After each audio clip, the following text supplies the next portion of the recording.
A primeira parte, nós vamos falar um pouquinho da fisiopatologia da dermatite atópica. Então, por que esse tema é importante? É muito árduo, às vezes, entender um pouquinho sobre os aspectos imunológicos, inflamatórios? Sim. Você pode ver o timer? Acho que você pode correr o relógio. Isso é importante porque hoje nós temos medicações-alvo e que são extremamente direcionadas ao mecanismo de ação específico. Então, por isso é importante entendermos. E existem várias informações errôneas, às vezes, que você procura na mídia. Então, é muito importante nós sabermos com precisão como é que nós vamos lidar com esses alvos terapêuticos. Então, essa aula foi dividida em alguns tópicos.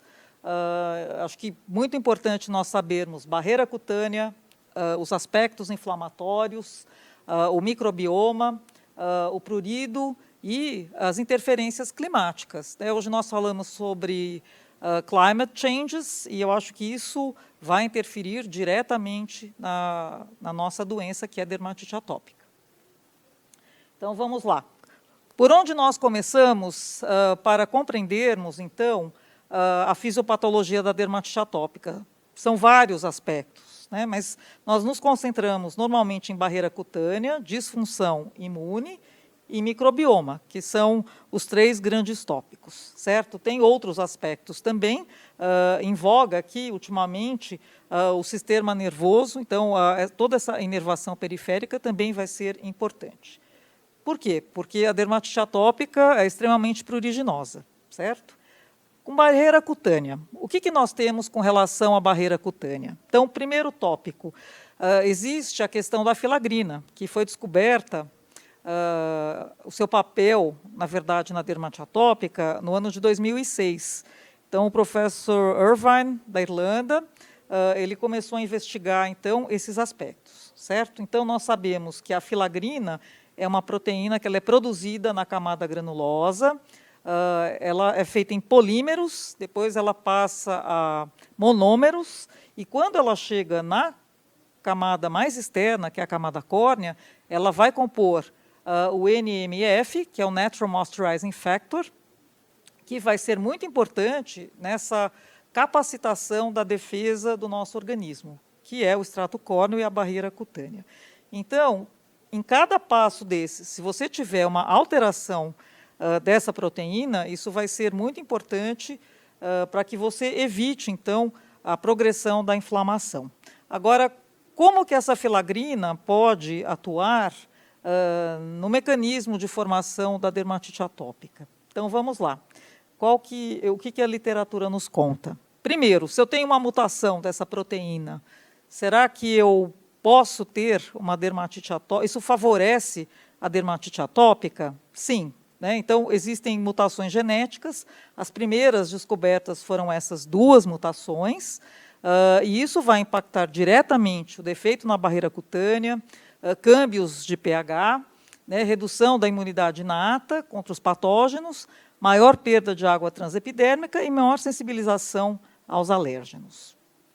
Bem, a questão é a seguinte: será que todo mundo que tem dermatite atópica vai ter mutação de filagrina? Não.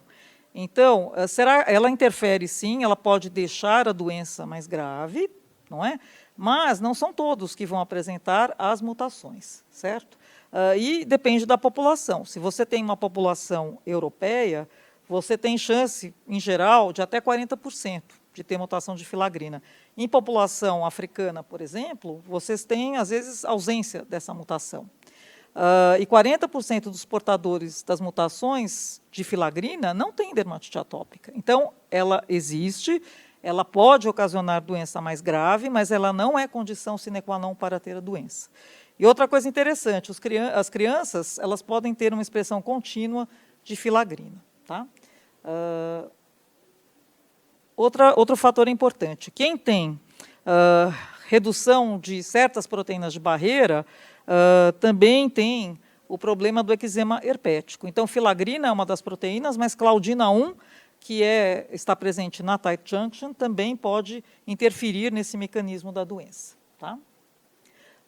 E aqui, o MacLean, que foi um dos autores que descobriu a mutação de filagrina e associação com dermatite atópica, ele mostra que quanto menor a expressão de filagrina, pior pode ser a doença. Certo? Então, pode não ser uma condição sine qua non, mas se você tiver uma mutação de filagrina, você tem mais chance de ter uma doença mais grave.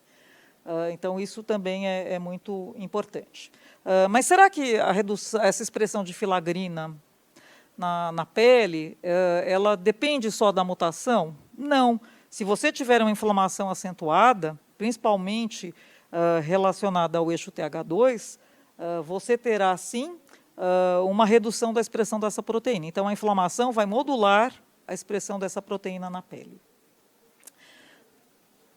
Nós sempre falamos, não é, dessas alterações, das mutações. Como é que é a nossa população? América Latina, por exemplo, a gente tem alguma ideia do que acontece com os nossos pacientes? Então, esse aqui foi um estudo que nós fizemos lá na Universidade de São Paulo, foi uma tese de mestrado da doutora Mariana Colombini, mostrando que os nossos pacientes, então, lá de São Paulo, Brasil, eles tinham, sim, redução de filagrina, redução da claudina 1, que é aquela proteína presente na tight junction, né, e aumento de TH17. Então, isso aqui são cortes de imunohistoquímica, mostrando aumento, então, de redução da expressão de filagrina, claudina 1, e também um aumento da inflamação. Então, quanto menor a expressão dessas proteínas de barreira, maior é a minha inflamação. Então, aqui existem indícios mostrando essa relação de redução das proteínas de barreira e inflamação.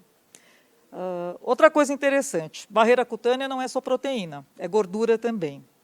E nós sabemos que no atópico existe, sim, uma alteração dos lipídios. Tá? Então, existe uma redução importante de ELOV3 e elongases, que são enzimas que vão atuar na formação das cadeias dos lipídios da barreira cutânea, aumento de ceramidas, né, de cadeia curta, e alteração, existem colesteróis aí que são alterados e ceramidas, principalmente ceramida 1.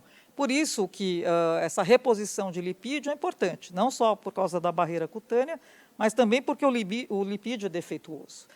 Esse é um trabalho do Patrick Brunner, que estudou, então, os lipídios no paciente que tem dermatite atópica. Né? Então, mostrando, olha aqui, ó, a ausência, né, desses lipídios. Então, é outro componente importante da barreira. Certo? E aqui é só mostrando um outro trabalho, indicando aqui, olha, em como no paciente normal, em relação ao atópico, os lipídios são alterados, tanto na pele do atópico não acometida, aqui, olha, não lesional, quanto na pele lesional. Tá? Então, gordura também importa. Esse trabalho é bem recente, ele saiu agora online no Jornal Europeu, no GADV, porque nós estamos frente às terapêuticas. Se eu estou falando bastante do impacto da barreira cutânea, será que essas medicações novas elas vão melhorar essas proteínas de barreira? Olha só, esse é um trabalho que é bem interessante, essa aula vai ficar online, vocês podem ter esse artigo, porque ele faz uma revisão sistemática de como o dupilumab, que é uma medicação anti-inflamatória, imunobiológica, anti-L4-L3, onde ele mostra que essa medicação ela vai, sim, ajudar na barreira. Então, existe uma redução da perda de água transepidérmica, melhora da hidratação e do extrato córneo e da temperatura corpórea também, reduz a temperatura corpórea. Então, isso vai ajudar a perder menos água. Tá? Então, os imunobiológicos ajudam a barreira cutânea? Sim. Os estudos mostram que sim. Olha, em todos esses, existe uma redução da perda de água transepidérmica. Certo? Então, isso impacta, sim. Bom, o terceiro ponto que eu acho mais interessante é saber sobre a resposta imune na dermatite atópica. Se eu pegar um esquema, vejam quantas células e quantos sistemas participam dessa resposta. O mais importante aqui começa com a imunidade inata. Então, eu tenho alteração de interleucinas 25, 33, 1 beta, o TSLP e o TARC. Tá? O TSLP é uma substância que ela é produzida pelo queratinócito que está inflamado, né? E isso, em algumas populações, no Japão, por exemplo, eles usam como um biomarcador de gravidade da doença. Em outras populações, ele não é tão importante. Mas ele pode ser interessante para nós acompanharmos os pacientes. Tá? Então, a imunidade inata aqui vai ser importante e essa imunidade inata ela vai interferir diretamente na microbiota da pele. Então, isso vai interferir também com a população do Staphylococcus aureus, que coloniza a pele do atópico. Então, essa é uma parte. A segunda parte vem com relação à imunidade adaptativa.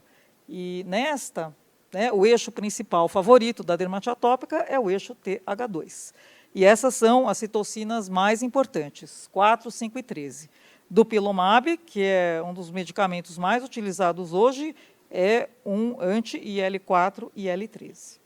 Tá? Então, vejam, esse eixo IL-4 e IL-13, como você tem várias ações na resposta inflamatória. Então, nós temos aqui, olha, alteração de toda, chama, recruta neutrófilo, ativa mastócito, não é? Produz IL-31, que é outra interleucina importante nesse mecanismo. Ela está diretamente relacionada à inflamação de eixo TH2. E nós sabemos que hoje nós temos o quê? Medicações que são direcionadas contra o receptor de IL-31, que pode ajudar muito o paciente com prurido, certo? E aqui também, atua diretamente na recuperação da barreira, né? Mostramos aqui um trabalho onde dupilumab ele pode contribuir para recuperar essa inflamação e as proteínas de barreira. E o prurido, tá? Que é a principal queixa em quem tem dermatite atópica, e é aterrorizante. Então, só para lembrar, tem mais citocinas, então IL-31, diretamente relacionada a 4 e 13, e a IL-22, que também é um eixo importante. Infelizmente, o anti-IL-22, em ensaios clínicos, não se mostrou assim uma droga tão eficaz. Mas foram feitos estudos mostrando que reduz a inflamação, mas sim, efetivamente para o paciente ele não é tão brilhante, tá? Mas participa da resposta de forma importante. O que tem de novo com relação a essa resposta inflamatória? Será que todos respondem de forma igual? Um ponto é verdade, TH2, IL-4, IL-13 e IL-31 funciona para todas as populações, criança, adulto e todas as etnias. Tá? Mas, para algumas populações, alguns eixos são mais importantes. Então, nós temos, por exemplo, para a população que é de ascendência europeia, nós vamos ter o eixo mais tradicional, que é IL-4, 13, né, e IL-31. Mas temos menos interferência da IL-22 e da IL-17. Então, por exemplo, em afrodescendentes e asiáticos, IL-17 pode ser mais importante. Então, aqueles estudos publicados com drogas antipsoriáticas que mexem com o eixo IL-17, talvez não funcione na Europa ou nos Estados Unidos, onde a maioria da população é descendente de europeus, mas talvez para a gente eles tenham melhor resposta. Tá? Mas, de qualquer forma, tem sempre que mexer no eixo TH2, IL-4 e 13. Tá? Então, isso são alterações importantes. E, de novo, quanto mais alta a IgE, tá, pior, às vezes, a dermatite atópica, e a IgE ela tem essa característica, é mais alta em afrodescendentes e em crianças. No nosso ambulatório, lá da Universidade de São Paulo, muitos pacientes são afrodescendentes. Vocês têm ideia de quanto poderia ser uma IgE? Uma IgE normal vai até 100 ou 200 unidades. Os nossos pacientes, essa IgE pode chegar a 15 mil, 20 mil, 50 mil, e eles não têm síndrome de hiper-IgE, eles têm dermatite atópica. Então, isso é um marcador interessante também. Né? Só que a Raquel levantou uns trabalhos, no Japão, eles foram acompanhando pacientes que tinham dermatite atópica e IgE. Levou mais de 10 anos, né, Raquel, para que esses níveis baixassem. Então, é interessante. E aqui, de novo, quanto mais alteração de filagrina, mais próximo você tem de ascendência europeia. Tá? Só que esse conceito também vem se alterando. Agora, nós temos, no simpósio da Hadla, vou falar um pouquinho depois dos endótipos, né, que é um outro tipo de classificação. Então, tem a formação de novos grupos de classificação e todos eles vão funcionar a depender desses marcadores, tá? Por isso que é muito importante. Isso vai impactar na resposta, por exemplo, com um imunobiológico ou com um inibidor de JAK. Tá? Microbioma, não vou falar muito, porque o professor Sandy, ele tem uma aula aqui gravada, ele é da Índia, trabalha muito com microbioma, ele pertence ao OIC, ele vai falar um pouquinho da experiência. Só lembrar que o microbioma é Pulse, bacteriano, né? Existe o predomínio de Staphylococcus aureus. E por que é importante recuperar esse microbioma? Porque olha só quantos fatores do Staphylococcus podem interferir na resposta da dermatite atópica. Então, todos esses fatores de virulência presentes no Staphylococcus aureus podem impactar na inflamação ou na expressão das proteínas de barreira. E aqui são os mediadores, que nós já citamos, que estão diretamente relacionados a estes marcadores bacterianos. Então, o fato de você tratar um paciente ou reduzir a população de Staphylo aureus realmente vai ajudar.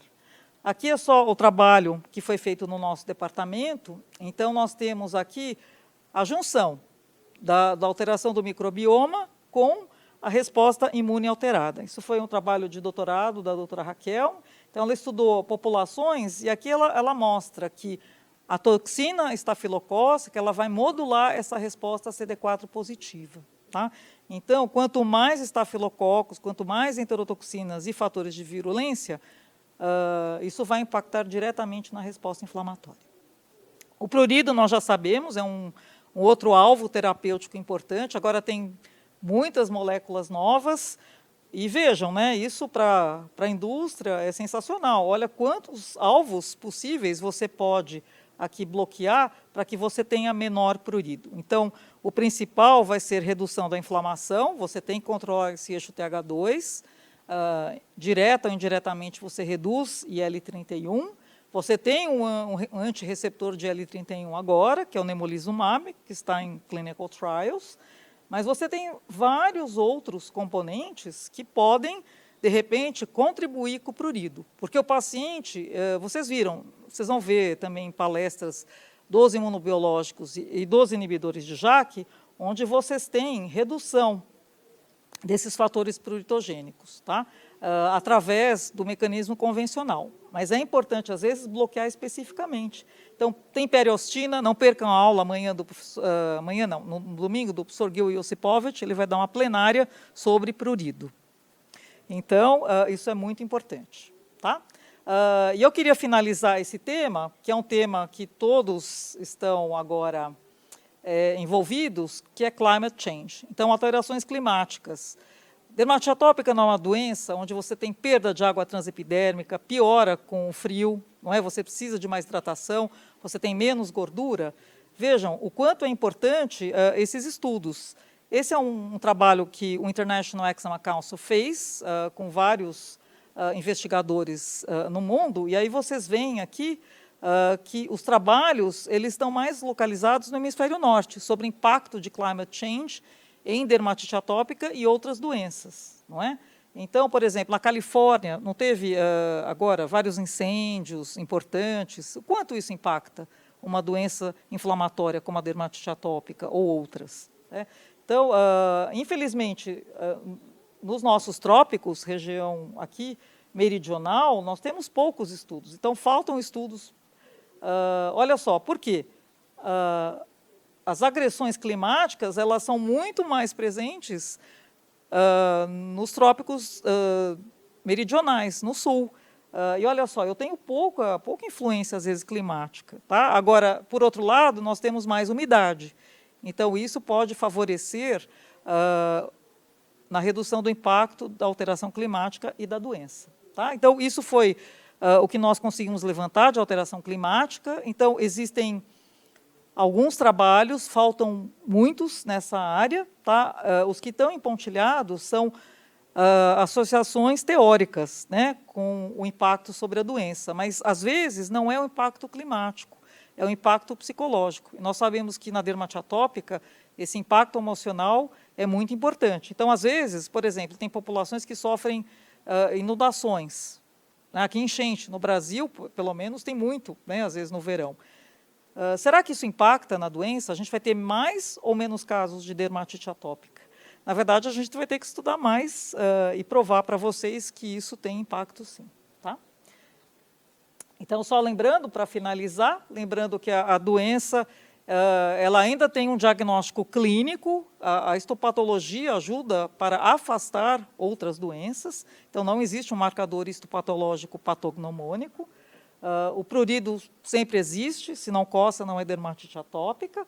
Existem várias apresentações clínicas, até depender da faixa etária, da etnia. E o caminho agora é perseguir bons biomarcadores para que a gente tenha uma terapia-alvo ideal e analisar melhor os câmbios climáticos. Tá? Aqui é só um painel, o Dr. Fernando Valenzuela, que está lá no IPC, ele vai falar, no fim desse simpósio hoje, sobre as novas drogas. O que nós temos com relação à dermatite atópica. Muito obrigada. Então, aqui é só para agradecer. Aqui são os nossos representantes da América Latina. Então, tem eu, a Paula Luna da Argentina, o Fernando Valenzuela do Chile e a Raquel também lá do Brasil, da Universidade de São Paulo.